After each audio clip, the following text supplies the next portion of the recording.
Cherry, ఏంటి అలా చూస్తున్నావు? ఏమైంది చెర్రీ? తిన్నావు కదా? నువ్వు, జో, రియో తినేశారు కదా? ఇంకేంటి? ఉమ్, ఎందుకు అలా చూస్తున్నావు చెర్రీ? వచ్చుంటావా? వచ్చుంటావా?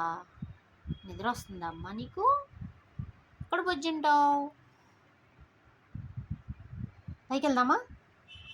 వస్తావా? పైకి వెళ్దామా? అందరం వెళ్దామా? నీ చెయ్యిని తెచ్చుకుంటావా? వెళ్దామా? రియో, జోతో ఆడుకుంటావా? బాల్ ఎక్కడుంది నీది? బాల్ తెచ్చుకుంటావా? బాల్ కూడా బాల్ తీసుకెళ్ళి ఆడుకుందాం పైకి. వెళ్దామా? వెళ్దామా చెర్రీ? వెళ్దామా? వస్తావా? బయటికి వెళ్దామా? ఎక్కడికి వెళ్దాం చెప్పు? ఎక్కడికి వెళ్దాం నాన్న? చెర్రి పండోడి, చెర్రి బాబోడి, షేకండి బేట. రైట్ బాయ్ నాన్న.